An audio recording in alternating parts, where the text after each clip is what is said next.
You're listening to the Marginally Geeky Show, the epically geeky book club.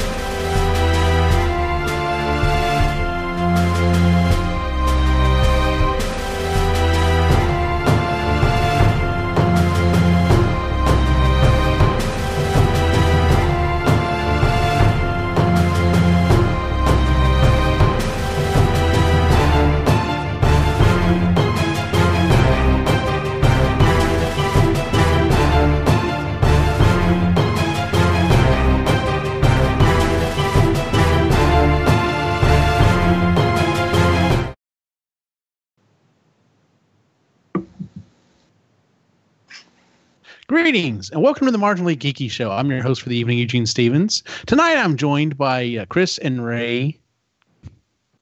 Nice pose. Chris and Ray Andrew and Jennifer Hetzel. How are y'all doing? Good. Good evening. Oh, no. Anytime you want to slip into the voice, it's fine. Oh, now you've just given him The whole show now. Great. Sorry. He's pretty much just going to read. He's going to read the book, as we go through. So, yeah, we're really excited for this book. Before we get started on it, anything interesting happened to anyone since the last time we talked? The last time we talked was a month and a half ago. We've been got a little behind on recording this episode, but what happened there? Let's see. I went to Disney World, which was kind of a big deal. Oh yes, y'all got a puppy. There he is. He's cute. He's very tired right now. That's his mad. Is his name Gizmo or Mugwai? Wicket. Wicket. Why do I keep thinking? Because he looks like look at him. He looks like Gizmo. Yeah. The ears. It's the ears. Yeah. He's not. And coloring. Radar would have been another good name. So. What would have been? Radar, because of the ears. Oh. Oh, wait, let me sit on. I'm not sitting on. Relax. Yes, don't sit on the pupper. You look a little scared. He's decided to sit right behind me right now. He's like right behind me. Yeah, so I don't know. And then Christmas happened. Yeah, Christmas. And then it snowed for like 3 weeks. And today it's raining. And it's raining, and now most of the snow's gone. And now we're under a flash freezing warning. Yay! Yay! Canada. Go Canada. And you had Disney, which you said it was great. Yep, Disney was awesome. So, anything going on with you, Jen? No, not really. No. She's like, nope. I saw Stick Bay, and you had a card with Stick Bay. Like that's getting pretty serious. Oh yeah, Christmas with Stick Bay, and it's National Pizza Week here in America. Which I'm following with you. I wish I could. As per my usual annual tribute to it, I have to eat pizza every day the whole week. I've done this like 4 years now, and yeah, it's fun, but man, I start to feel like shit like right about now. So I'm making sure to you can persevere. But you can do it. My body is hating me right now. Were you eating salad when you're not eating pizza, or? I'm eating meals with vegetables. Maybe not. Okay, fair enough. Something, yeah. So I'm trying to balance it out, but still. Bell pepper. Sorry. Yeah, that's been fun. Good deal. Like I said, we've been excited to talk about this book. I'm super excited for it, mainly because this is a book series that, like, kind of to talk about how the show works. We usually would get together and I'd on a Facebook chat, we would say, hey, what books do we want to read? We'd all propose some books or whatever. And we got to the point where we're like, all right, well, these are the books we're going to do. Let's kind of rate them, figure out which one we're going to do in what order. And I proposed this one, and I proposed it several times. And when it finally came up, we're like, all right, we're going to read this. I'm just like, oh, man, I hope people like this. And I started getting messages that I finished it. I'm starting on the second book already. And I'm just like, yay. So because I found this book series, and I don't even remember how I found it last year. But I found this book series, and I just instantly fell in love with it. There are 4 books in the series. We are talking about the first one tonight. The name of the series is the Magic 2.0 series. And the first book that we are in the series that we're talking about tonight is called Off to Be the Wizard by Scott Meyer. Before we get started, just general thoughts. Like I said, I've kind of already let the cat out of the bag that I know we all enjoyed it, but I guess to say how far into the book did you get before it like started kind of clicking with you, or did it kind of instantly grab you, Ray? So I was intrigued when he found the file. Like, okay, where's this going? Mm-hmm. And then when it was the introduction with Philip, I'm like, okay, I'm in. And not just because of the voice. Are you sure? Yes. That's part of it. Yes. But it was the wit. I really enjoyed the little bit of. And Gert. I mean, how could you not like Gert? Oh, Gert. Oh, yeah. And she's like Brienne of Tarth. Yeah, that's what I picture is Brienne of Tarth. So anyway, it was really intriguing. So that was the moment for me anyway.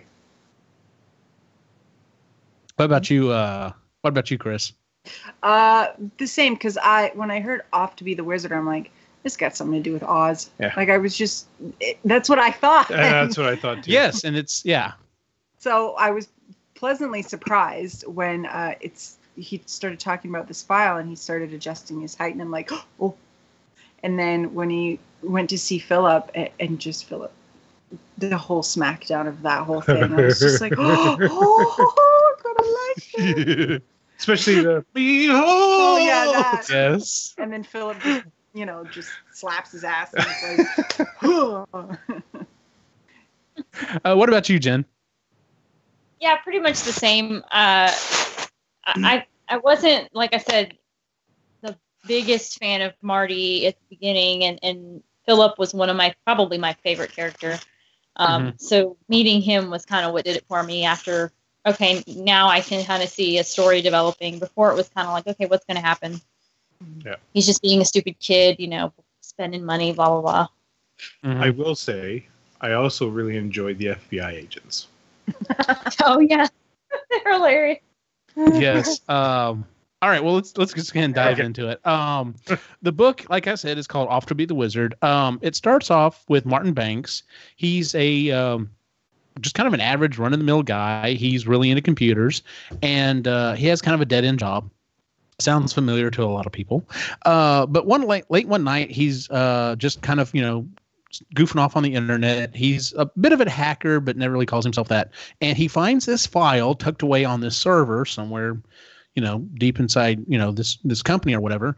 And the file intrigues him because the file is it's much larger than it pretends to be. And so when he opens it up, it's just basically a bunch of data. And he's like, the first thing I always do is look for my name. And it took like 10 minutes for this, search to come up. And he stresses that fact. He's like, it's just a text file. This should not take 10 minutes to search a text file, but it does because it's so vast. And when he finds out his information, he's looking at some different data, and there's some data that's kind of fluctuating. And he looks at something, he kind of figures out, and he's like, oh, well, they've got my height wrong. So he changes it from like 5'8" to 6 foot, which is what he's always said he is. And he then proceeds to go to the bathroom and starts to notice, oh, my pants are kind of short. And all of a sudden I can see on the top of the mirror. And that's really dusty. I need to dust up there. Yeah. And he thinks about it, and it's not really sinking in. So he measures himself, and then he goes back and he changes the file back to what it says and goes back and measures himself like 4 times. Just before he starts changing and messing around with that, as he's looking at the dust, I love that he's realized that his aim is off. Yes. And so he's cleaning the wall. He's like, this is stupid. Yes.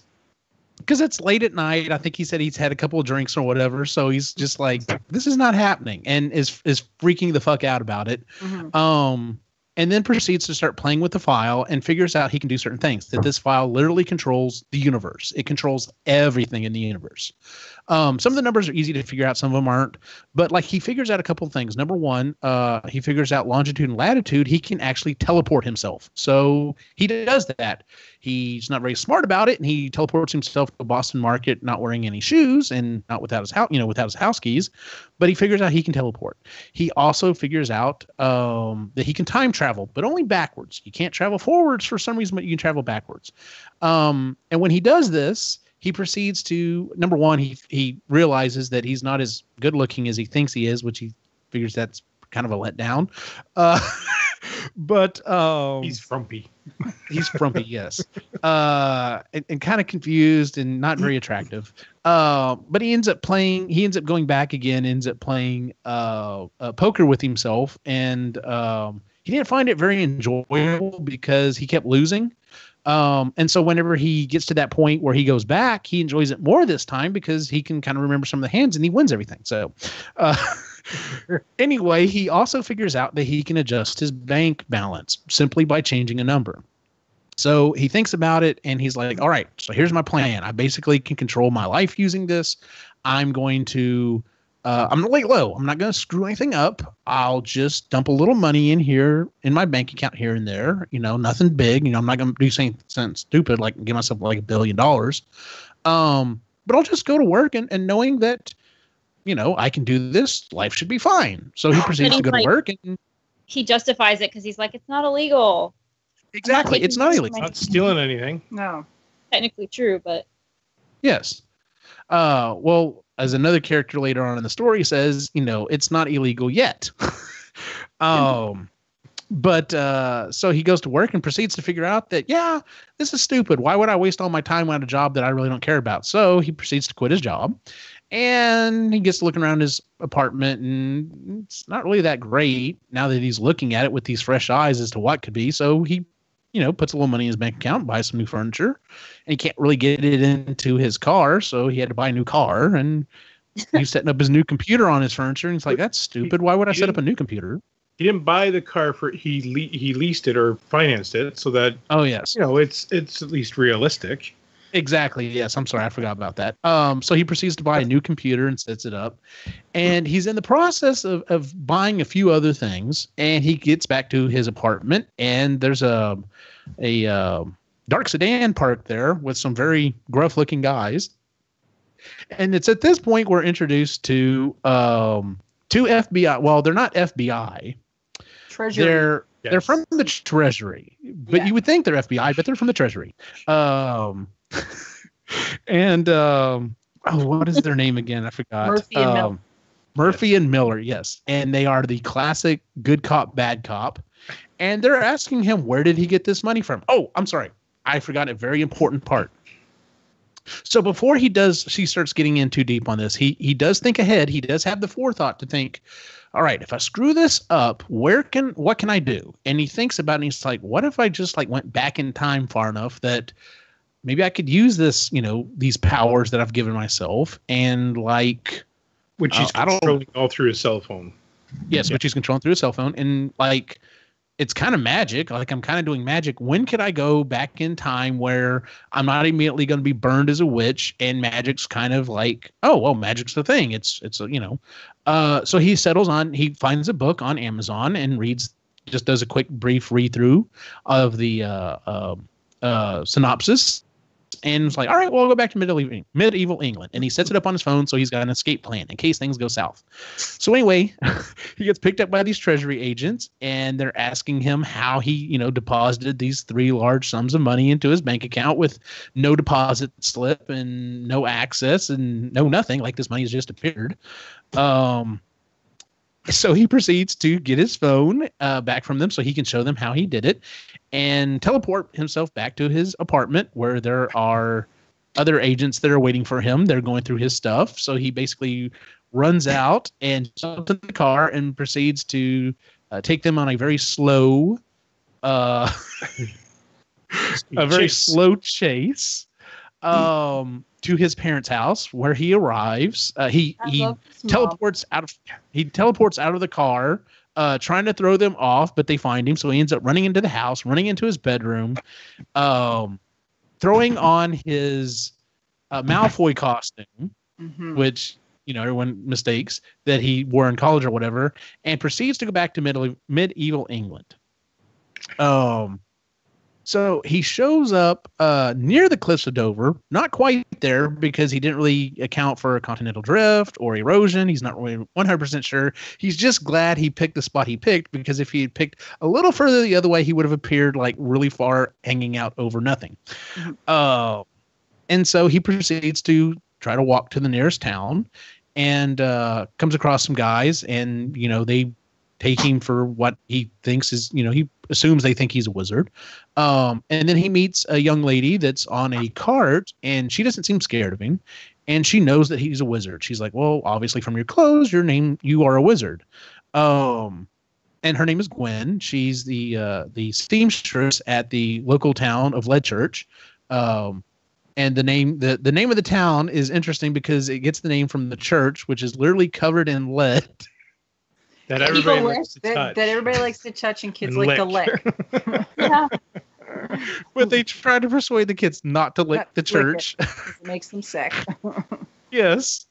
And so on the trip, he's trying to get some information out of her, and he's trying to seem wizardly or whatever. And she brings up the fact that she's not scared of him because, if they did get into trouble, having a wizard would be pretty helpful, and that wizards are celibate, so she's not worried about him, like, trying to ravish her or anything. And of course, he's disheartened by that news.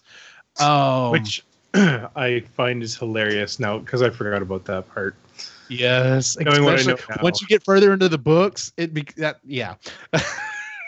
And so anyway, she drops him off at the Rotted Stump, which is the local tavern there at Leadchurch.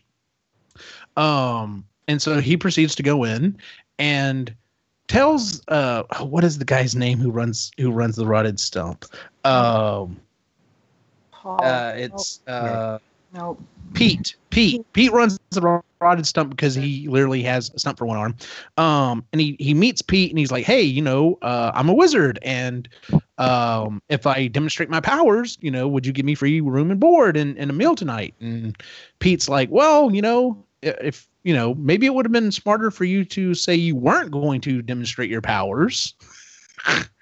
And then proceeds to tell him about how the only person who eats for free at the Rotted Stump is Gert.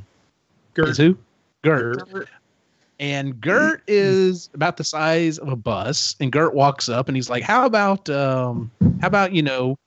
we try this again, and Gert not show you her persuasive things. And he's like, okay.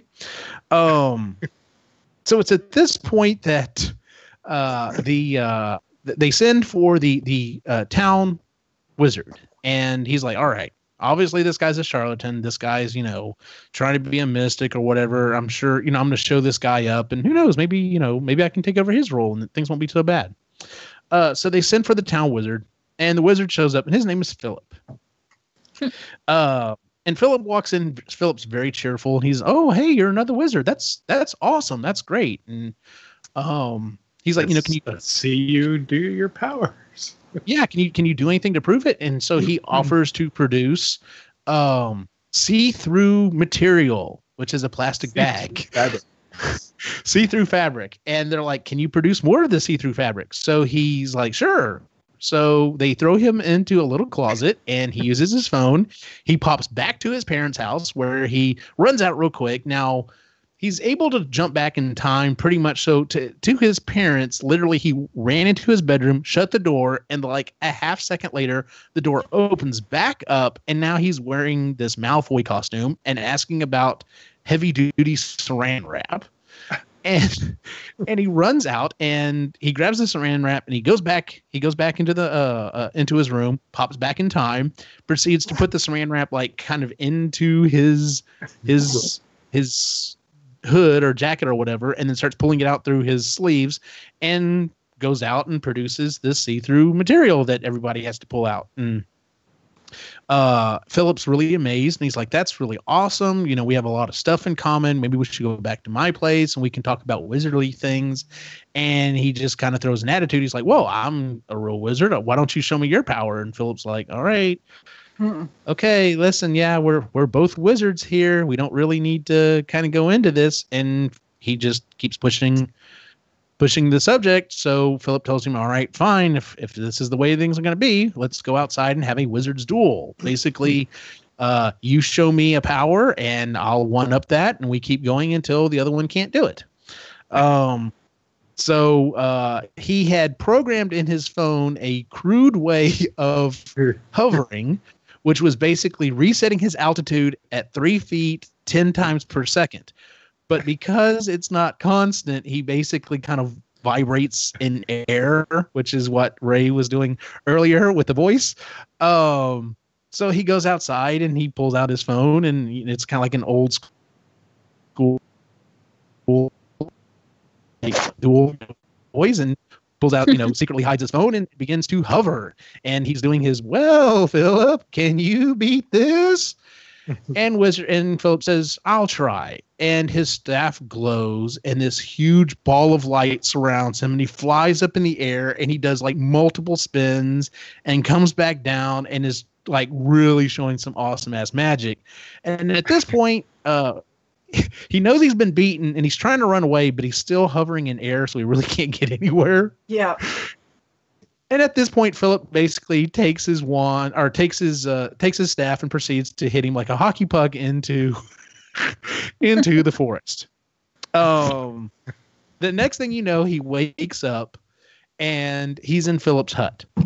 And Philip basically tells him, look, I'm not going to hurt you. If I wanted to hurt you, I could have. Last night, after everything was done, I went and grabbed you and found this magical device, and shows him his phone. Of course, he kind of freaks out about that. And says, listen, this must be pretty powerful magic, if you're able to do it, even when you're, knocked unconscious. So he's hurting pretty bad. He gives him some stew or whatever. And then Philip asks him a question, and that's when everything kind of starts to fall into place. What was the question? It was if some band got back together. Pink Floyd ever get back together or something. That's right. Philip asked him if Pink Floyd ever got back together. And at that point, he realizes what's going on. So after he offers him a bowl of stew. Yes, the stew. So basically, it's at this point that Philip starts to lay it out for him. And what he tells him is, you're not the only one that's found the file. Multiple people throughout time have found this file in different places. Some people further ahead in time than you, some people further back in time. Philip, for example, is from the 80s when he found the file. On a Commodore. On a Commodore 64, yes. And none of the wizards really talk about their time. They just because it makes the other wizards jealous and everything else. But there are other wizards. There is a file. They have written a shell program to interact with the file. And by creating macros within the shell, it allows you to do different things. So some of the things that they can do, they can fly, they can create beams, they can create, objects out of nothing, basically. They can teleport, they can go back further in time. Lots of cool stuff. I mean, lots of, things you would think of magic, and it's just manipulating the shell program that controls the central file.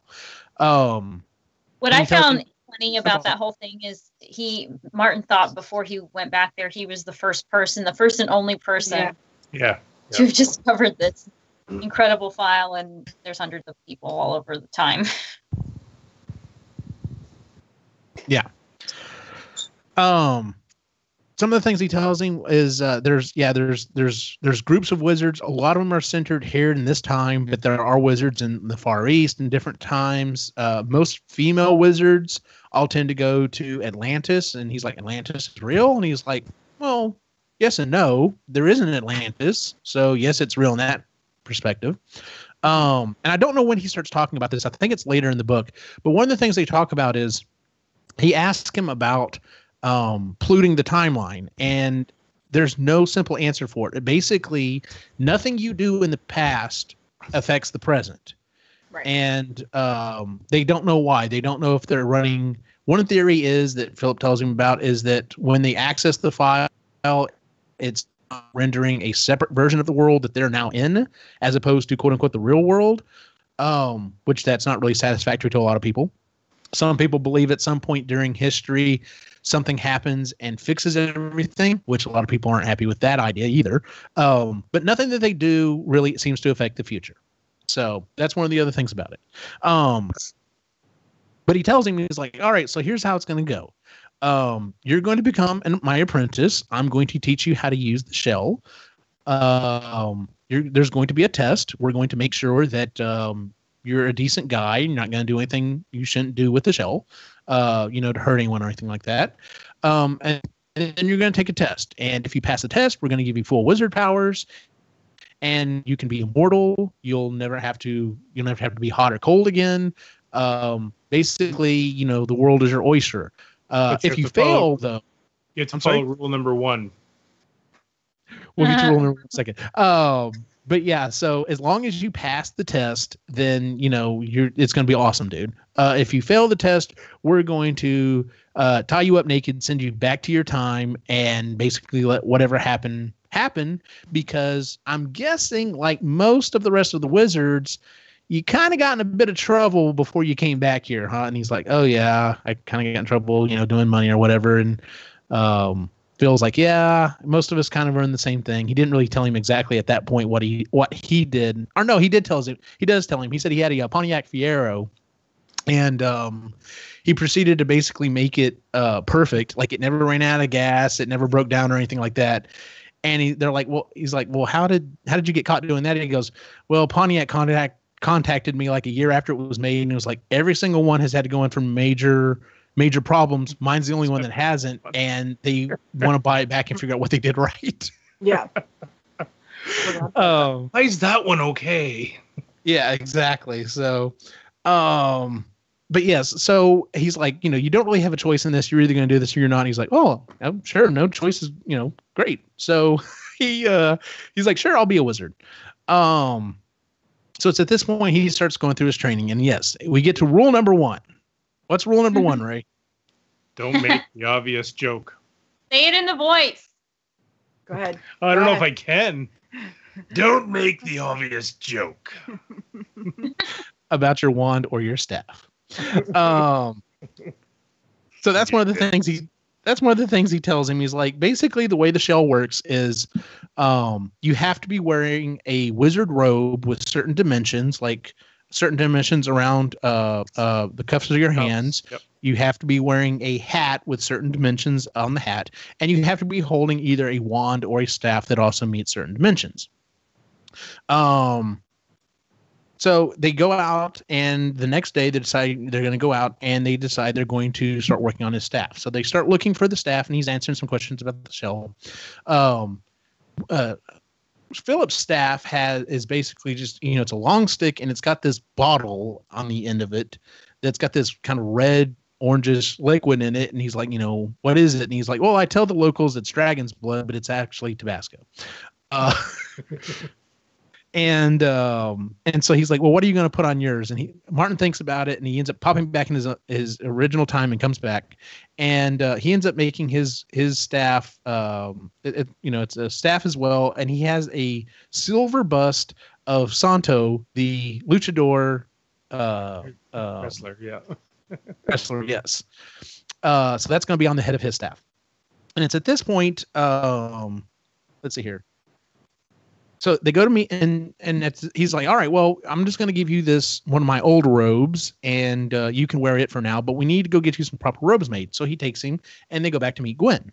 It's at this point, Gwen, she's kind of measuring him or whatever, and they start bringing up some things, and he's like, please don't hit on Gwen, but of course Martin can't help himself and fails miserably. Mm-hmm. And he asked something or other about being celibate, and Philip's like, no, that's not a thing. What do you ask?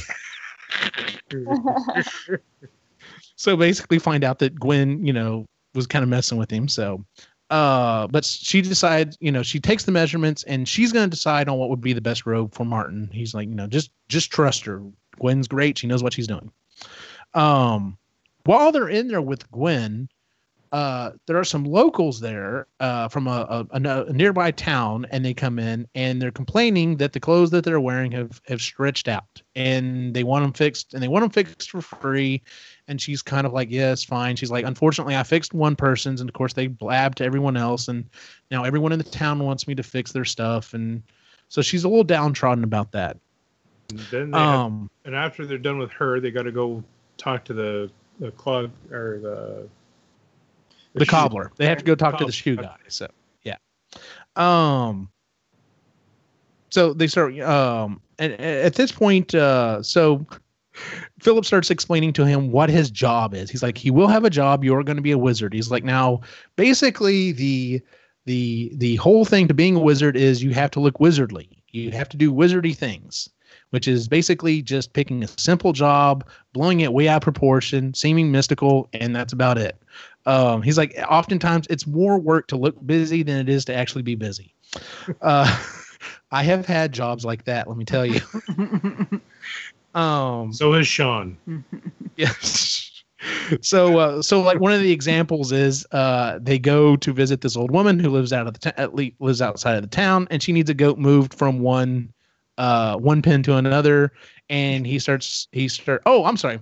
So the all of the shell commands are accessed by vocal commands. So they basically speak these phrases, and it's in Esperanto. And he's like, why don't y'all just use Latin? He's like, well, there are actually people here that speak Latin. No one ever spoke Esperanto. He's like, no one ever spoke. He's like, we don't even speak it properly. Like, no one fucking ever spoke it. So he's like, there's no worries of anyone. Like the people that invented it don't even speak it. Exactly. Yes. That man, which is why that was like my favorite thing of the whole book. Which was the actor that he said speaks it? Do what? I thought he said right. He said there's one actor that speaks it, and I don't remember who it was right now. I thought it Star Trek. Shatner? Yes, it was Shatner that speaks it, I think. Yeah, he said supposedly Shatner speaks it, and that's about it. He's like the one person ever that ever spoke it. So, Sean, which kind of seems like a Shatner thing to do. Yeah. The only reason I know what Esperanto is because somebody talked me into offering a class in that at Geek Fest one year, or a program. Are you serious? Wow. Yeah, it was the guy that actually taught for me in continuing ed, and he was like, oh yeah, Esperanto is this language that was invented so people can talk to each other all over the world. And I don't know if anybody even showed up, but oh wow. Go back. Yeah. Has he disappeared? Is he missing for some strange reason and wanted by right? The Treasury Department. Well, the Treasury Department. What is the speed of Eugene? Apparently it's ludicrous speed. It's something I don't know. Anyway, sorry, chat room. Yeah. Y'all are killing me, guys. Ludicrous speed. Go. Sorry. They went plaid. Wrong movie. So it's at this point they go back to town. They're talking, and Philip demonstrates a phrase that he has to automatically send him home. So he does this, and it leaves Martin there in the streets by himself. And several people start to come up to him, including this big honking brute named Kluge, which I'm like, really? That's the dude's name? But okay. Kluge is a gang leader. His name is the gang he's the leader of are the Bastards. And he kind of gets into it with Martin. Now, one of the things that they've already done for Martin is, like I said, he never feels hot or cold anymore. He's not going to age. He cannot be hurt, but he can feel pain. So, like, he's not going to break a rib. If Kluge just beat the dog out of him, he's not going to break a rib or anything like that, but he's going to feel it. It's going to hurt. So he gets into this tiff with Kluge and ends up getting out of it. And the next night, after some more lessons or whatever, it's time to meet some of the other wizards. So they use the hand phone. The hand phone is awesome. Basically, you hear this ringing sound. So you put your arm out or your hand out like the Poor Yorick speech, and this mystical ball shows up with whoever it is that's calling you or whatever, and you talk to them. And it's Gary. And Gary calls and he's like, hey, we're meeting at my place. Here are the coordinates or whatever. He's like, okay. So when they show up, Gary is a necromancer, or at least that's what he pretends to be, and his cave looks like a giant skull, and it's red, and it's got like flames and all this, very necromancery. And when they show up, Philip's standing in water, and they're like, why did you trust Gary? Like, better than trust Gary. So it's at this point the wizards. We've got Gary. Gary is a practical joker, and kind of the bad type of practical jokes. And I don't mean bad like harmful, just like he's the only one that really finds it funny. We've got Jeff. He's himself laugh. Yes, exactly. We got Jeff. He's a little bit more uptight, but seems pretty, pretty okay. And then we got Tyler. Tyler was from Montana and is the only black wizard there, especially in medieval England. Mm-hmm. And he even asked me about that. He's like, so how do you? And he's like, oh, I just tell him I'm Moorish. And no one seems to care. And he's also an author. And apparently he comes up with some really bad stories. The book at one point he's writing. Oh, I think it's in this one. It is in this one. Yeah, it's this one. This one, yeah. The Ghost of the Werewolf's Mummy's Revenge, or it's something. It's got multiple layers. Mm-hmm. So they go into the cave, and it looks very much like a cave. And then there's a side room, and it literally looks like, I think, like a 1990s bachelor pad, just like threw up in this place. So Gary pops back and forth in time to get pizza and Diet Coke or Diet Pepsi. And they play board games. They play board games all night. Philip runs outside to go use the restroom, and it's at that point that Martin starts asking the other guys. He's like, "Hey, when I was left by myself, like Kluge and a bunch of other people like tried to jump me and stuff, and like the natives kind of like really like try to give me the beat down." And they're like, "Yeah, we've noticed that too. That tends to happen." And he's like, "Philip seems to be like oblivious to it." They're like, "Yeah, most people tend to like Philip, but he doesn't get it. Like, he doesn't see it like the rest of us see it." So, anyway, so they have an interesting evening with that. They bring up the fact that Tyler is the only one who doesn't like go to the bathroom in that time. Every time he gets to go to the bathroom, he literally goes back to his original time to use the bathroom. Yes, and comes back, and they're like, the way we figured he's been doing this for years. Like, his toilet's been in constant use for the last 6 or 7 months or something like that. It's ridiculous. Yeah. But yeah, so it's some of those funny things. So, and then the next day they have some more wizardy duties to do, and they meet it with Bishop Galbraith, who's the head of the church. And Martin kind of asked about these, like, you're a wizard, and he's, from the church. How does that get along? And he's like, well, basically, they kind of explain magic as, well, I mean, magic, and there's some wizards that are good, some wizards that are bad, So, and it kind of works out. So they perform an exorcism on a kid. Just to go into that a little bit more, I really like the way that that was the best explanation of religion I've heard. Yeah. It makes it. That's what it is. the whole thing is based on you not understanding it. Yeah.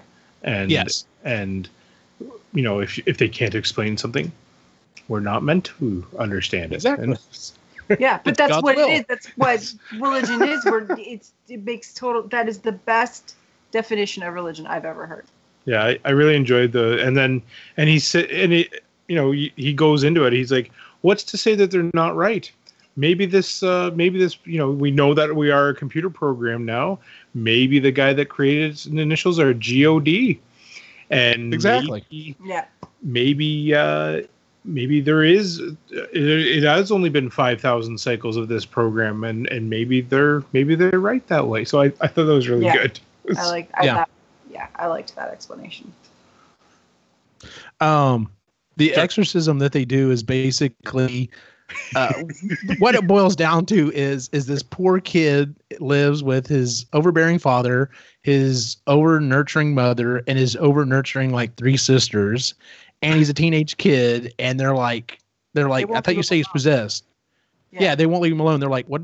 We just told you, idiot. He's a teenage kid. That's it. That's that's all the explanation you need. So they perform this exorcism or whatever and kind of scare the parents or whatever and the sisters and basically telling them, look, just listen to your dad. You only have to be there a little bit longer. Listen to your mom. Just put up with them. Try to be nice. We're going to tell him the same thing. Listen, he's been through a lot. Give him some space, so on and so forth. So, any thoughts any other thoughts up to this point in the book? I just really like my initial thought when he went back in time and just arbitrarily decided to go and then just to stay was that just seemed like very rash, that whole series of events. Was that just me, or the way he just like, okay, yeah, I'm just gonna go and leave my life behind forever and all modern conveniences and the way we do everything. I know he can go back anytime. He seems like he seems like a really immature 20-something-year-old that he's like, well, yeah, I'll get by. It's fine. Yeah, because that medieval time is sort of romanticized, right? Like it's supposed to be a calmer, simpler life where everybody's happier, and it's just, except you die at 35 and Well, he also didn't have a lot going back. Like if you think about it, like he said, he had his parents, and he didn't really seem to have any real friends or anything. So it's not like he was leaving a lot of people or whatever. But I looked at it as also the fact that, like, even if he had the shell in modern time, he wouldn't be able to do any of that stuff. Like people would try to constantly trying to figure it out. Whereas back then it was just, oh, well, you're a wizard. You can do this shit. Yeah. Yeah. So I guess partly what bothered me is leaving the people behind, but then also like deodorant, toothpaste, like I can't imagine what it smelled like back then, what I would have smelled like, even though he had magic. I was just like, man, he just completely gave it all up. Okay. I think because he's 23, I think if we weren't together at that age and I discovered this, I would have been like, peace out, see you later, bye everybody, I'm out. I would have had to at least try it. Yeah. Oh yeah. Oh, I'd go too, and because you would think if you did it right, you'd think you'd be able to come back anytime you wanted. Yeah. So. But I'd be gone in a hot second. I'd be gone. Yeah. Especially the powers that you're given, like the abilities or whatever. Yeah. Which brings us to the next ability. He's like, so today we're going to learn to fly. Yes. And the flying scene is awesome because he shows up in this field and two of the other wizards are there. Tyler's not there. Jeff and Gary are there. And they're like, this is going to be great. And he's like, okay, why? He's like, well, you'll see. So he proceeds, Philip tells him, hold your staff out and basically you're going to use it ahead of you and like use it to kind of fly or whatever. And don't make the obvious joke. Yes, don't make the obvious joke. And so he flies up a little ways and the other guys follow him up. And they're like, he starts kind of figuring it out. And he's like, you kind of tilt forward to go this way. And he's starting to figure it out. And he's starting to make some loops and he's doing an all right job. And then a duck kind of comes out of nowhere and he reacts the way you normally would. So he pulls back, which of course immediately stops his momentum, which cracks him like a whip, which causes him to flail around a little bit. And at one point he's literally falling to the earth, sitting on the duck somehow or another, and bounces. And when the wizards come down to check on him, he's like, oh, good, they're checking on me. And literally they're measuring how far he bounced. And they're like, he only bounced so far. You won this one, Philip. He's like, well, he didn't eat the stew breakfast bar that I made him or whatever. So I lost that bet. So because at this point he's getting fed up with stew. So let's see here. So he gets his Philip at this point also shows him that you can conjure stuff from the hat, and he's like conjures a burrito, and he's like, so why the fuck have we been eating stew all this time? And I love it. Philip's like, have you ever seen me eating the stew? Yeah. I don't eat the stew. I don't eat the stew. He's such an asshole. I love it. A little bit, yes. but you kind of like Martin sort of deserves it a little bit. Oh yeah. Like, a little bit, yeah. A little bit, just enough. Keep him in line. Yeah, exactly. They go back to Gwen. They get his robes, and his robes are silver sequined. Yeah. And he loves it. It's funny. There's a scene later in one of the other books when they're kind of talking trash to each other, and Philip brings up the fact that he dresses like a disco ball constantly. Yeah. And so he tells him, well, it's at this point that in 2 days you're going to be taking the test. So he has 2 days to start working on his macro. He tells him basically what's going to happen is you're going to go to the castle, and it's I guess I should start explaining this part too. So when Philip first got there, another wizard showed up named Jimmy. And he and Jimmy kind of got along at first, and they're the ones that actually created the shell. Jimmy and Philip are the ones that created the shell and started working on all this stuff. And whereas Philip took a more hands-off approach, even though he knows he can't alter the future, Jimmy not so much. Jimmy went to England and renamed it Camelot. London. I'm sorry. Yeah, he went to London. That's right. London and renamed it Camelot, and he renamed himself Merlin, and made an entire castle of gold. It's a huge and and actually had the king and his son change their name, and basically has been dicking around with everything because it doesn't affect the future, so why not? Yeah. There's a really good explanation as a result, Philip cannot stand Jimmy. He hates Jimmy. And there's a really good explanation he gives later on when they meet Jimmy. Jimmy's very outgoing. He's a very outgoing, nice guy. It's kind of hard not to like Jimmy. Very good. And he asked him, he's like, why is it you hate Jimmy so much? And he said, there are two types of people in the world. He's like, do you play basketball? And he's like, yes. And he's like, what is a foul? It's like, well, a foul is something you're not supposed to do. He goes, that's how we see a foul. Jimmy's people sees a foul as something you can get away with for so many times. And it's, which I thought it's very interesting because I know people like that. Breaking the rule is not something you're not supposed to do. It's something that you can get away with for so long before things get serious. And it's just like, no, because I'm definitely on the Philip side of things. So anyway, he tells him you've got 2 days to work on your meeting. So they're going to go to Camelot. He's going to be introduced to all the other wizards. They're going to have a big party in his honor. He's going to have to produce a macro, which is basically his greeting, and what Philip demonstrated was his greeting. And then the next day he'll go through the trials. So he's working on his macro. He gets some stuff from Philip. He gets this little box that he uses, to hide his phone. He's asking some of the other wizards, Gary and so on and so forth, about some different things with sight and sound and stuff like that. And so they get to Camelot. Like I said, it's huge. It's gold. He meets Jimmy / Merlin, and his right-hand man, Wing Po, the mysterious wizard from the East, whose actual name is Eddie and is from New Jersey and has a thick New Jersey accent, which I fucking loved. I think it's hilarious. I love Eddie. So they have this big dinner, and he's sitting. He has to sit there next to Jimmy or whatever, and Jimmy, lays, makes this a really big thing. And you kind of see the other wizards there, and Tyler's still not there. And of course, everyone's like, "Where the fuck is Tyler?" Wait. Can we talk about the statue real quick? Oh my God, yes! I almost see that on the way in, right?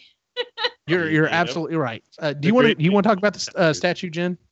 Yeah. So at some point in the book, when they're talking about how everybody uses the bathroom, Philip shows Marty his toilet that he's built, and for some reason it's got a 30-foot hole where you defecate and pee into, and he doesn't understand it. And then they get to Camelot, and he sees this statue of Jimmy, the king, and his son, and Jim's hat. There's a lot of shit basically just falling at intermittent times throughout the day. And they ask one of the locals, what is that? And he's like very reluctant to say what it is. And finally he comes out with it. And then he's like, well, when does it happen? Is it on a schedule? And he's like, no, not really. It's just kind of, sporadic. And sometimes people are walking by and unfortunately get hit, blah, blah, blah. And so Martin figures out that Philip has built a portal into the bathroom. So every time he uses it, it comes out of Merlin's hat and falls in front of the castle. And it's made of gold, too. So yes. I thought it was a very creative way of shitting all over that statue. Yes. And the fact that he brings up specifically, well, why is it 30 feet? He goes, terminal velocity. But he matched it up exactly to how high, because Martin asked the local, like, how high would you say that is? About 30 feet, or Philip does. And he's like, yeah, I guess so. And that's when it clicks with, like, I've been peeing outside of this guy's hat for the last week. Yeah. Best ever. I'm glad you brought that up because I forgot about that. That does actually play a big part later on. So thank you for that.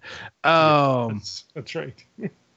So they get there, and like I said, there's this big party, there's this big to-do, and they're like, all right, well, it's time for you to demonstrate your macro. And then tomorrow you'll face the trials where, you'll either become a wizard or we're going to send you back to your time tied up and naked. They stress that multiple times. Yeah. Hog tie you and send you. Yeah.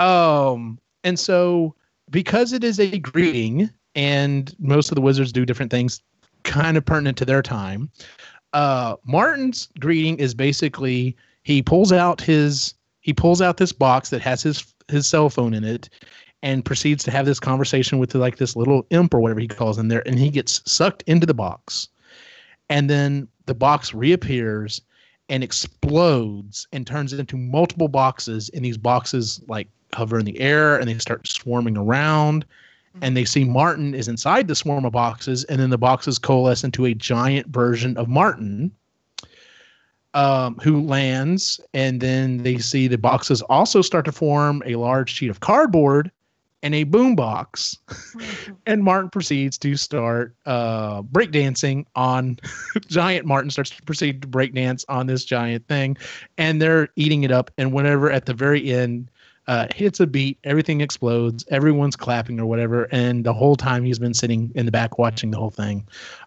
Needless to say, the other wizards loved it. They talked with him for a while. They had drinks well into the night. Most of them got hammered. The next morning he wakes up and he thinks he sees something. He's not really sure. He thinks he sees something kind of next to Philip, but he ends up looking at it and he's like, well, my head's hurting or whatever. So he like makes a loud noise, and Philip's like hungover as well, and he's like, shut up.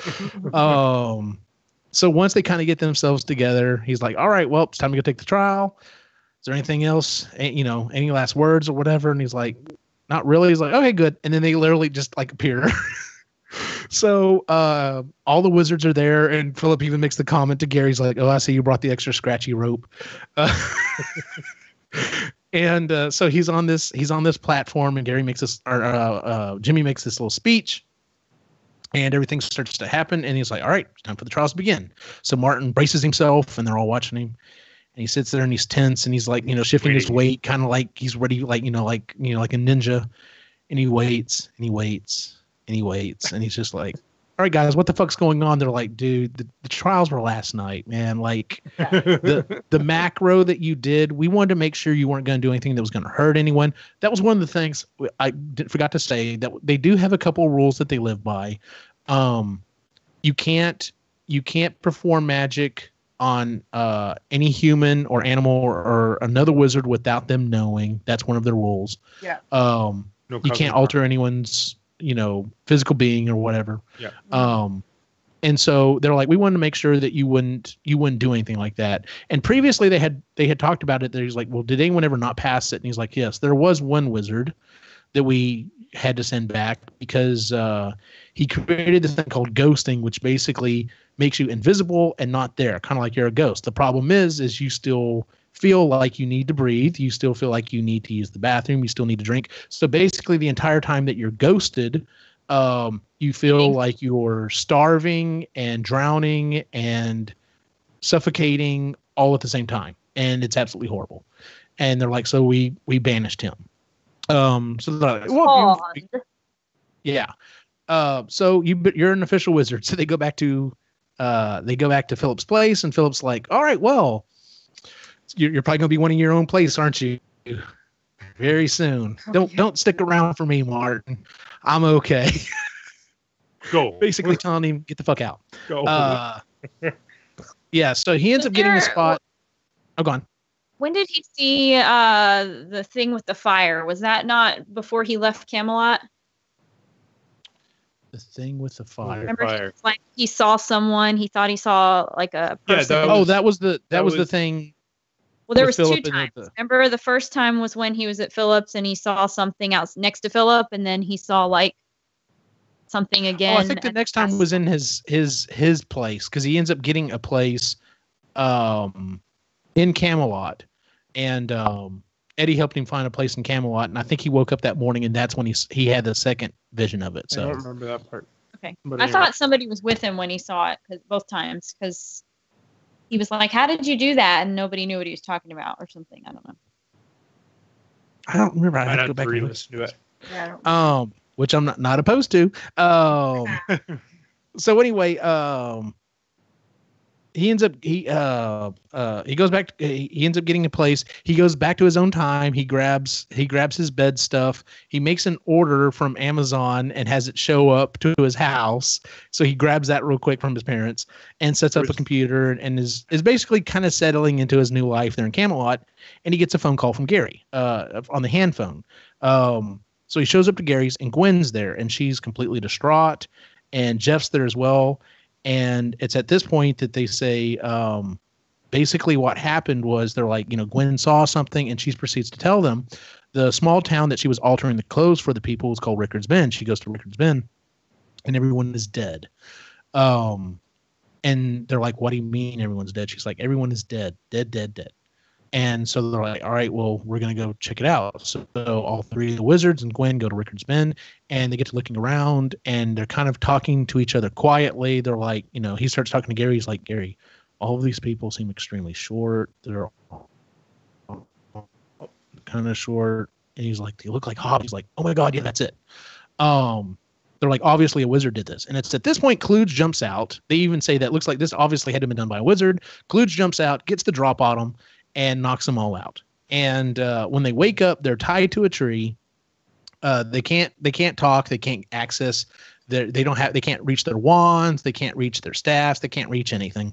And Kluge has their wands. Has their staffs. The boy that they help with the exorcism early tries to help him out, but really can't help him out too much. And Gwen's kind of off on her own. They've got her, but they're kind of holding her on her own.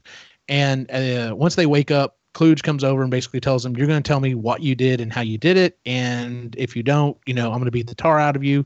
He immediately starts talking to Gary. Gary's the first one he's talking to.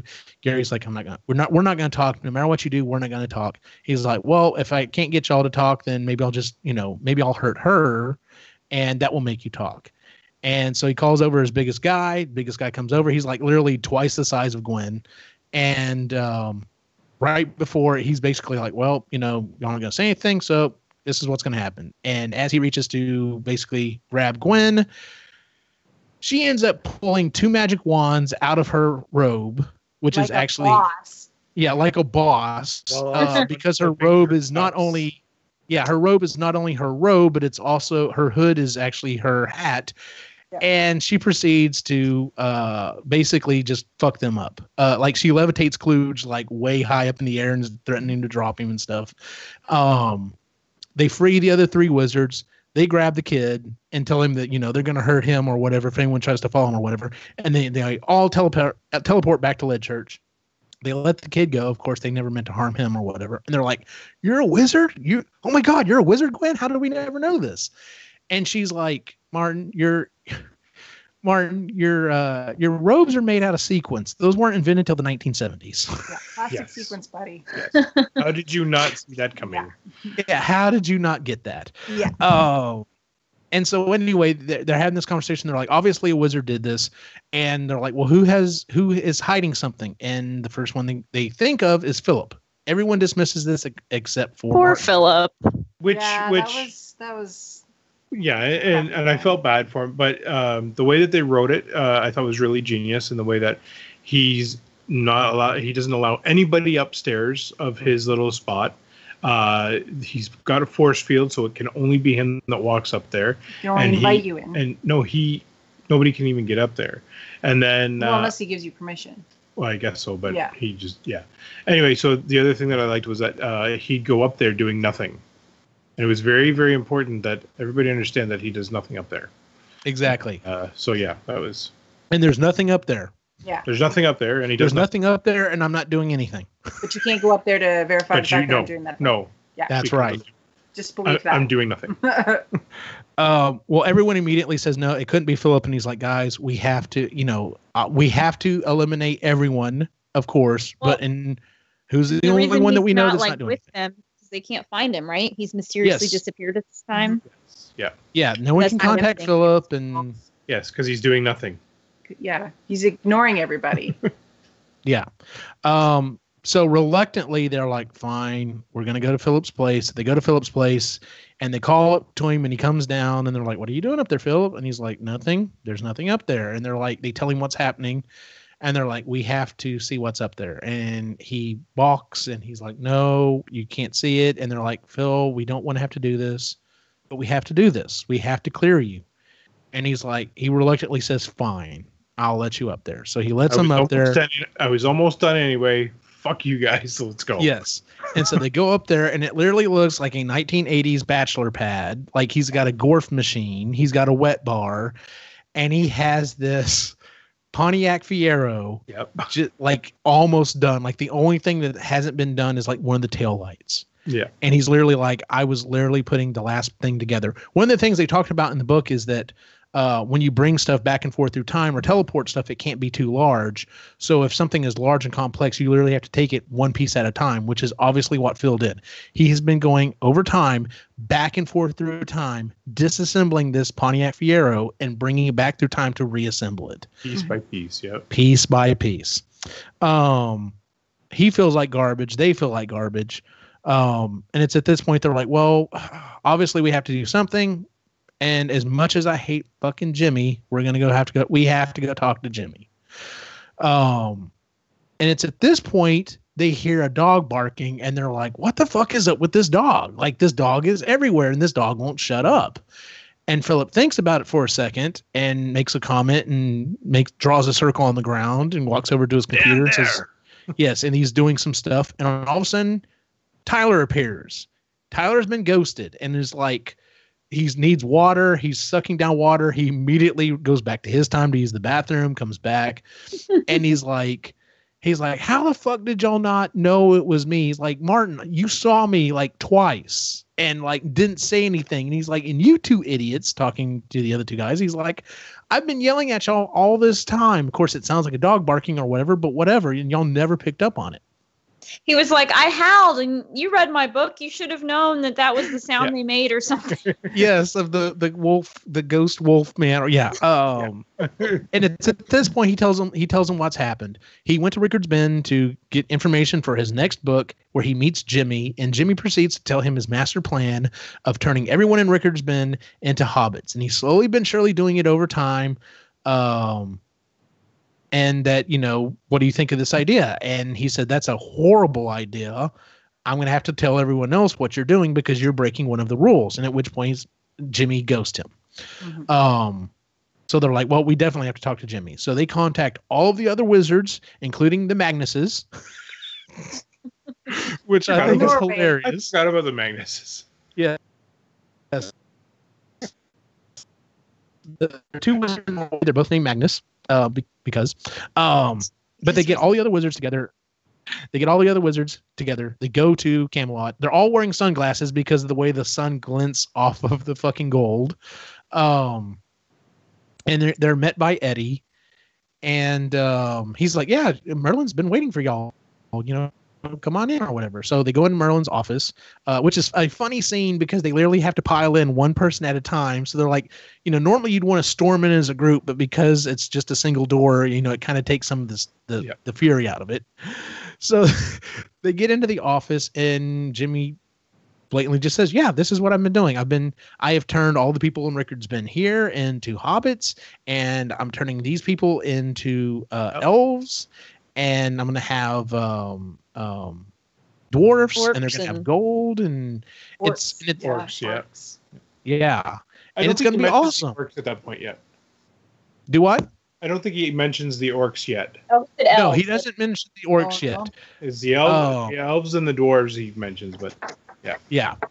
And so he's like, and at this point, Eddie's furious because Eddie did not know any of these plans. He's been my best friend forever and supposedly tells me everything, but apparently just told Tyler on a whim what he was doing, and of course was doing all this other shit. So Eddie is furious at him. By the way, you killed a whole town. Oh yes, and you killed a whole fucking town. Mm-hmm. And he's like, can you please just let me try to explain this? And they're like, fine. So they all grab each other's shoulder. They all teleport, and they're outside of Camelot. And Jimmy's like, oh, by the way, I've been doing all this stuff. I've also made orcs, and I have an army of orcs. And there's literally this fucking army of orcs behind him. And he's like, yeah, the transformation's been kind of painful with all the teeth and stuff, and they're not really happy, and they're not done yet, but they're baking away. It's a work in progress. Oh, and he basically tells him, if it's listen, if you think this is a good idea, step forward and join me, and if not, stay there. Well, no one, including Eddie, joins him. And it's at this point he tells him, well, by the way, I've erected this force field around Camelot, and everyone on that side of the force field has lost all of your powers, and proceeds to sick the orcs on them. So you've got all of these mostly middle-aged men who have not had to really do any exercise, mainly have been teleporting, trying their best to run away. Thank God the orcs are not very good condition, otherwise they would have caught them. Running away into the forest, trying to get away from these orcs. And it's at this point Martin realizes he still has his phone, so he still has some ability. So he uses his hover. So he's doing his hovering thing. And Philip gets the idea that he's going to basically ride him like a hoverboard. Yep. Which I love that scene. And so they're trying to figure out what to do. And it wasn't Gary. Who was it? It was Jeff. Jeff gets an idea for what he can do to kind of scare off the orcs, and he literally uses his phone and pulls in. They're basically the animated GIFs of some of these monsters from Doom. Yeah. And they're these large monsters, like they don't even turn. They literally look like an 8-bit monster in real life, throwing these flames which don't hurt anyone, but they manage to scare off the orcs and give them enough time to come up with a plan.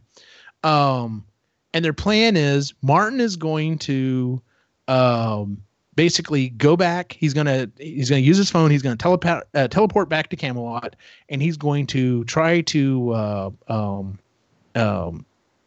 keep Jimmy busy while the other wizards teleport back to Philip's place, so that they can start trying to get to their computers and figure out what the hell they're gonna do. One at a time, right? Using Jeff's phone. Yeah, one at a time, because it is it's a phone and it's hard. So Martin teleports back. He's within the dome. He now has all of his power, so he starts flying around Camelot, shouting Merlin's name, basically trying to call him out. So they start teleporting back, and by the time Philip's like, "This is taking too long. I think I've got another idea." So he proceeds to whenever they teleport back, he finds like everyone's just kind of chilling or whatever. He's like the first person's on the computer trying to figure out successful stuff to do. One guy's over trying to like pry the box open on the Gorf machine. One guy's like just mixing a drink and like just hanging out or whatever. So Philip's like, all right, we have to head back to my place. I don't know the coordinates right offhand, and proceeds to kick open a door, and him and Gwen get in the Pontiac Fiero and start hauling ass through the little town, blaring Phil Collins, because Phil Collins, right? Of course. because all of his music is so awesome, and it's about sadness and everything else. And she's like, does he ever sing about anything else but sadness and heartbreak? He's like, well, when you're this good singing about it, why would you sing about anything else? Martin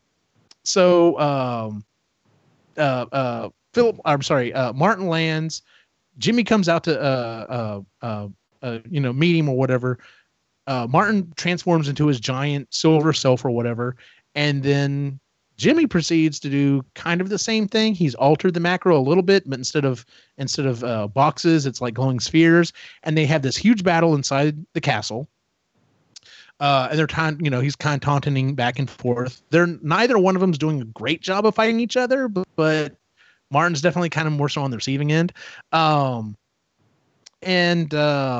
they're having this battle, it ends up out in the courtyard, and he basically has Jimmy, confess everything as he's talking about. He's like, listen, he's like, you've hurt all these people, this, that, and the other. And he's like, it doesn't fucking matter. He's like, we don't fucking matter. We're all computer programs. These people that I've been affecting don't matter. It doesn't change the future. They're just fucking programs and, subroutines in a program.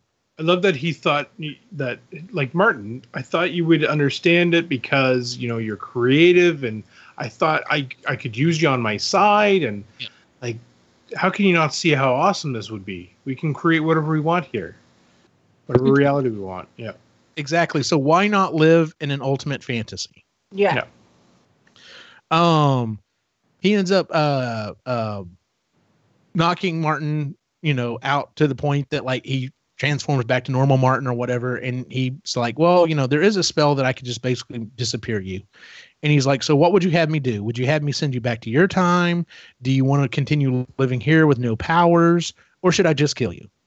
And it's at this point that the reason why Philip had to get back to his house is him and Gwen end up constructing this long rope made out of the hammock that Martin was sleeping in, and proceed to climb down the toilet to the top of the statue, which is why it was important that Jennifer brought that up earlier, because that's how they get back into Camelot. Yeah. Once he's there, of course, Philip now has his powers back, but he's standing there having a conversation with Jimmy and Martin, and Jimmy's like, what are you going to do, Philip? You're not a bad guy. You're not going to kill me. You're not going to ghost me. What are you going to do? Send me back? You have the same powers I do. And he's like, you're right. I can't kill you. I'm not that type of person. But I can hurt you really bad, and proceeds to swing his staff and basically hit Jimmy in the face with a Tabasco sauce, which incapacitates him. I forgot about that. Yeah. Yeah. Searing pain. Searing pain. So they end up taking Jimmy. They strip him of his powers. They basically tell him, we're not going to kill you, but we are going to set it up so that you can't come within like 10 feet of, or it's further than that. Maybe it's 50 feet. 30. 30 feet. You will not be able to come close to any 30 feet of anything that has an electronic circuit in it. It will instantly stop. Your immortality is going to be gone. We are sending you back to the 1980s to Brazil. I love this part. He's going to Argentina. Argentina. And Argentina, and they painted Brazil on his number one on his chest. Yeah. Now, just so that I was telling this to a friend of mine. She's from Argentina. Mm-hmm. And I said one of the punishments was, this, and that was where the World Cup was in the 80s, and or at that particular time. And I said, what would have happened? And she's laughing. She's like, he would have got the shit kicked out of him, like hard. It was legit. Like, oh yeah, it was awesome. So it's funny. He's like, well, do you have any last words? And of course, right before he says something, Philip's like, too bad, and just sends him back. Yeah, yes, too bad. Cute. I loved Philip's way he didn't even try to hide his disdain for him, and he would just throw comments out, throughout their visit, and he was just, like you said, so witty. Refused to call him Merlin. Refused, yeah. And at one Greetings, point, friends. yeah. And Philip. Yeah. I don't know if you watched the View, but it's like watching Whoopi Goldberg talk about Donald Trump because she refuses to call him the president. She calls him the guy in the White House. Refuses to call him by his name. Refuses to call him Mr. President. Everything because she hates him so much. It's that like guy. that. That guy in the White House. The reality. I just call him 45. Pardon? I just call him 45. He doesn't get. Yeah, she calls him 45 sometimes. Yeah, but just the fact that she just so dislikes him that she refuses to acknowledge his position. It's like, Philip, just fuck you. You're not Merlin. You're Jimmy. Exactly. Nothing you could do could make you Merlin. And when he says his name, it's always with disdain. It's always Jimmy. Jimmy. Oh, so it's at this point they decide they need a new chairman. Philip kind of ends up taking on the role. One of his first things is basically Eddie and Martin are going to help the monarchy because it becomes very clear that without the wizard's help, the monarchy is going to fall because they're all idiots. But they end up having this big party, and because they can time travel and they can teleport, they basically go to everyone's place and see what's there and everything else. Everyone gets to come hang out at Philip's and everything else. Gwen and Martin have a moment, and she's basically like, after this, I'm going to go to Atlantis. And he's like, really? And she's like, yeah, women really aren't. There's not female wizard. Like, they're called witches here, which automatically has a connotation, and that's where most female wizards go. And he's like, okay, so he asked if he could give her a kiss before she leaves, and she's like, sure, but she has this force field still up, and he ends up getting thrown away, and it's a scene that's really funny. Yes. Perfect way to end it for them. Exactly. And it's at this point that we flash back to the future, and the FBI and everyone has finished talking to his parents, and they've left, and then he shows up on the doorstep wearing a suit, and he's like, listen, Mom, Dad, I didn't do anything wrong. I promise I'm fine. I'm okay. I'm actually really happy. Don't worry about me. I'll come back and check on you from time to time. It's not like I'm going away forever or whatever. Yep. And so he disappears. And then the last thing that we get is a guy who's watching all of this go down, who's very old. He's in his 60s. He's on a bicycle. He's writing stuff down in a pencil. In pencil on a tablet. Closes the tablet and starts to ride off on his bike. And when he does, he goes in front of a car, and the car immediately shuts off because he's gotten close to it. So we instantly infer that this is Jimmy, who has managed to survive and has managed to come check in to see what's going on. Yeah. Which is the setup for the second book, which we're not talking about tonight. But so a couple quick things. Number one, overall thoughts on this book. Chris. I loved it. I was a little wasn't sure because I thought it was about Wizard of Oz. Pleasantly surprised that it wasn't. I didn't understand any of the computer talk, like the coding and subroutines, and all. I don't understand any of that. So, but it didn't matter because it was a really, really good story, and we listened to it on Audible with the kids in the car, and. They loved it. My son, oh God, Quinn just cracks up. He's sitting in the back. He's howling and snorting and laughing. He thinks it's hilarious. He loves Murphy and Miller, the two Treasury agents. Thinks they're funny. But it's just a really good story, and it's really creative. And the twist on time travel, and it's sort of, what did we say? It's like the Matrix. It's like the Matrix meets Harry Potter, kind of. Yes, the Matrix meets Harry Potter. That's exactly what it's like. And it's super good. And I'm glad that there's more books because the way it ended, it was like, yes, I knew he was back. You can't just have him come back. He's way too motivated. And so I'm glad that that's the way that they ended the first book because you want to read the second one just to see how he comes back. Yep. Jennifer, thoughts?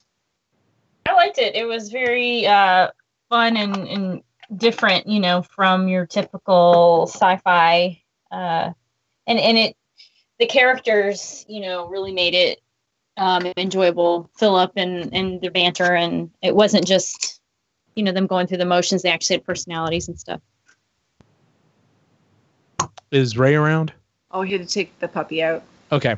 But he loved it. Okay. I knew he did. Yeah, he loves it. I love this book. I love this series. I have to say, one of the reasons, and I talked about this, one of the reasons why I loved the Bobaverse book so much is because I identified with the main character, Bob, because of, certain aspects, not only of his personality, but of the things that he has to do.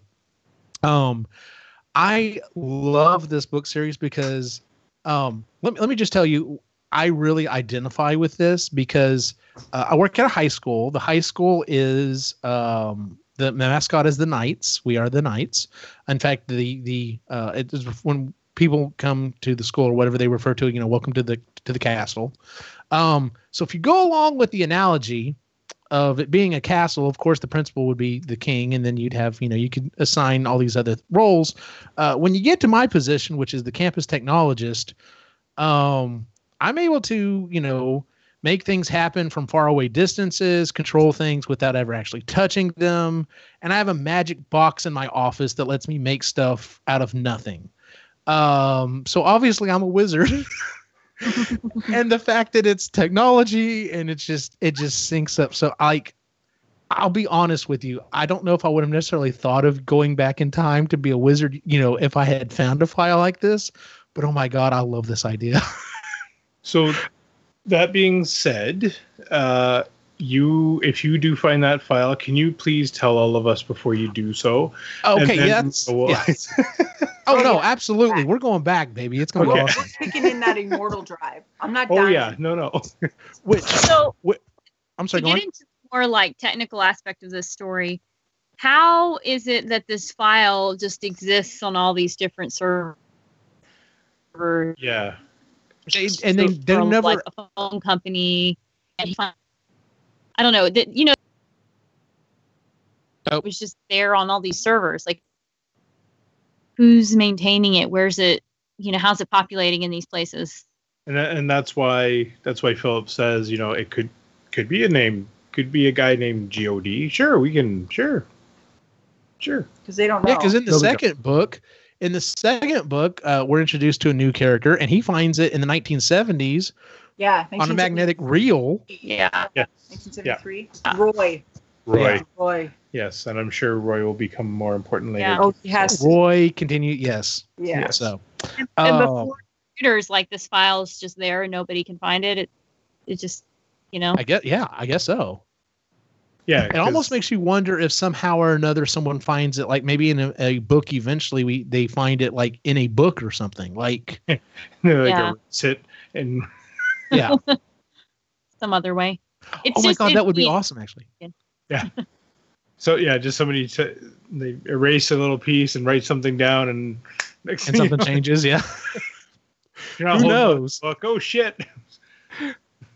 Someone's on an abacus somehow. I don't know.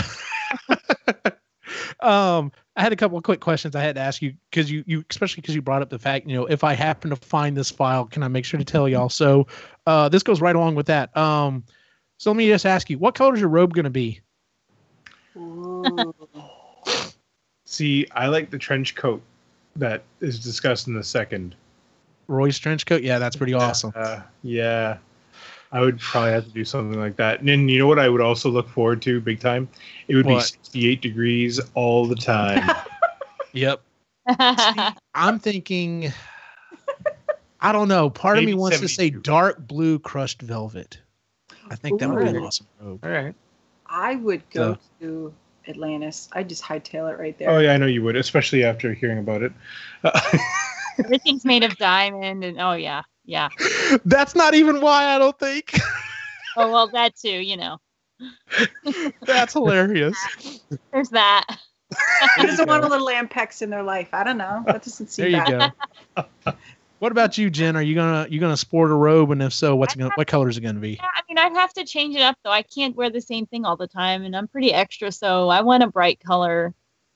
Maybe like a coral or a royal purple or I kind of like the idea of silver, but I don't know about sequins. Yeah, that's sequins. You're gonna have to I see you wearing multiple robes, and I see at least one of them being that that pizza. It just looks like Oh, pizza. yeah. Yes. And for So- me, one of the things I'd look forward to out of that whole thing is getting to eat whatever you want, and not, gaining weight. Pulling whatever you want out of your hat. Are you kidding me? That's Yep. fucking awesome. I'd be like Oh. Deanna Troy. I just eat all the chocolate, just all of it, constantly. Cherry Coke for days. Yeah, Yep. would never get diabetes. I don't know if we talked about it when they went and got pizza. This was one of my favorite things. Is that Oh. was it Gary? No, who goes back? Yeah, Gary. It's Gary that went Yeah, back. Gary- Yeah. Gary goes and grabs a pizza from the guys, and then he goes to the bathroom, and that's where he exits, right? And so they're And Tyler's furious. He's like, "Oh man, I told you about bringing the food back like that." He's like, "Man, it's a private place to teleport." He's like, yeah, but don't I they think if I was in their situation, I might pull a Tyler and just come back to use the bathroom. Oh, I mean, would. why not, He right? would. I don't care. I grew up camping and pooping in the bush. I really could care less, but he would definitely pull a Tyler for sure. Or I'd be holding a bunch of plumbing and coming back and creating my. It would happen. One piece at a time. Yeah. All right, Yeah. staff or wand, Ray.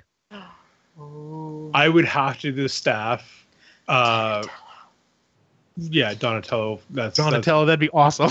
cool too. But I'm thinking I really like Gandalf's when he's the White Wizard and he's got the wicked little tree at the end. Yes. I thought that was really cool. That's So that, but I would do a hidden wand somewhere as well, like in a sleeve or something. Like yeah, backup. As a backup, yeah. as backup for sure. What about you, Chris? Staff or wand? Oh, I'd probably hurt myself and trip over the staff a lot. I'd find a way. So I would have to, just for my own personal sanity, would probably have to pick a wand. But I do like ones like double wand. Fuck you. That kind of thing. Yeah. What about you, Jen? And then I would do a hidden one for sure. I'd say wand, because staffs are just so much work, right? I mean, you gotta not making the obvious joke. You have to carry it around. I'm trying not to.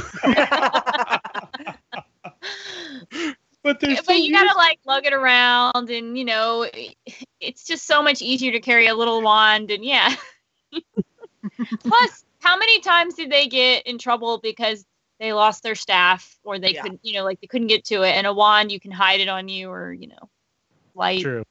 to carry. So I think I'd still have to go staff. Part of me wants to do a staff, and because since y'all said wand, it's kind of hard to go with that. But you already kind of described what you'd want on the head of your wand, your staff. I'm kind of thinking maybe an Optimus Prime, a bust of Optimus Prime on the top would be kind of cool. The other thing I thought about would be really awesome as a staff would be just carrying around Darth Maul's double lightsaber, and then like when it extends, it would be the actual length that it needs to be. That would be fucking awesome. That would be cool. So, and then the last question I have is, and I know we're running a little late, but just kind of sum up is, do you have any idea what you would make your greeting to be? What would your macro be? Like, what would you? Oh, see, it'd have to be short and sweet, because I'd get really bored watching somebody's elaborate breakdancing macro. It'd be like Gwen's. It'd be like no, and off you go. Yeah. Or like She-Ra. Oh my god, that would be awesome! Actually, that would be an awesome fucking macro. Like it has to have sparkles and fireworks and yes, She-Ra. I have the power. yeah, I have no idea. I You know what? I know. wouldn't- Mine would be like the Undertaker's entrance. Nice. That all of a sudden there'd be a dong and nobody could see anything. Oh my god, that'd be It's black. awesome! Actually, You'd do your own little pallbearer. Oh yeah, and then all of a sudden there'd be lightning and you'd see me kind of walking, but I'd be like at different spots every time the lightning struck. Have this like bunch of neck tattoos, scraggly hair. see, I'm thinking I would probably slowly but surely turn into metal and then get larger and larger and then fucking just turn into like a giant Optimus Prime and transform, and that'd be fucking awesome. See, I thought you'd say that the Ghostbusters trap would come out and then smoke would come out and then that would be a cool one too. That would be a cool one too. Well, that's it for this episode, ladies and gentlemen. The next book that we're reading is Modern Romance by Aziz Ansari. We're probably going to do the show for that one at the beginning of February, which will be perfect for February. Real quick, what else have you been reading, Ray? Nothing. The second book. Well, yeah, we've been listening to the second book. I've been trying to burn through that one because I want to get to the third book and the fourth book, and we finally have a credit to get that fourth book now. So nice, because it's 36 or something like that bucks, and so anyway, the credits is nice to have. Yes, they are. And so yeah, that's what I'm working on. I'm going to be going back on nights. So I'll have more time to myself to be reading while I'm wide awake at night and everybody else is sleeping when I come off of nights. So I'll probably get more of the Dan Brown book done, or Origins. So okay, cool. I'm hoping to burn through that one pretty quick here. So yeah, good deal. What about you, Chris? Are you reading anything else? Yeah, I had to go grab it because I couldn't actually remember what it was called. It's by one of my favorite authors, Sherry Lynn Kenyon. It's called Born of Vengeance. It's one of the League, from the League series. It's the latest one. Oh, look at that romance cover. Look at that romance cover. It's sci-fi smut. So that's you need to recommend that. We should. You want to read some sci-fi smut for sure. I have no problem reading sci-fi smut for the book club. The whole point of this book club is to expand our reading template, to read things. Christy would read it, and she'd probably join you. Because there's a couple of series that she's got that I would reread again. Well, alrighty then. Seriously, okay, throw them out there in the recommendations. Our next round. Yes. Our next round. I'm gonna. All right, cool. Jennifer, what else? Have you been reading anything else? I listened to the second book and I read, it's a really quick read, We Should All Be Feminists by Chimamanda Ngozi Adichie. I think that's how you say her name. It's only like 60 pages. Very small book, but it was very good. So yeah, that's it for me. Very cool. I had a chance to go back and reread, and I got a few more credits. I've been reading the Alter World series. The first book is Alter World, the second one, The Clan, and then The Duty. And it's an interesting series. I don't know if I'll recommend it for the book club, but basically it's there's a term for this type of fiction now. I can't remember what it's called. I'll have to look it up. But it's this idea that people are living their life in a role-playing game. And so it's kind of interesting. I've been reading it, and actually I've already finished our next book, Modern Romance, and I went back and just finished rereading a book called Mating in Captivity, which is a really interesting book about sexuality in modern marriages. So cool. Yeah, it's actually really good. So well, that is our show for the week, ladies and gentlemen. If you would, please give us a 5-star rating on iTunes, Stitcher, or Google Music. It really does help us out. If you have a book suggestion, let us know. So trying to figure out what our next few books are going to be. We're trying to plan out for at least the next 6 months, maybe even the next year. We'll see, depending on how many recommendations we get. If you want to find us online, you can find us at epicallygeeky.com. We're also on Epically Geeky at Facebook, Instagram, and Twitter. Where can we find you online, Ray? The Lake Life Artist on Instagram is pretty much the only one that I'm on now. Posting some stuff sooner than later, I swear. Again, just been staying away. You owe no one nothing.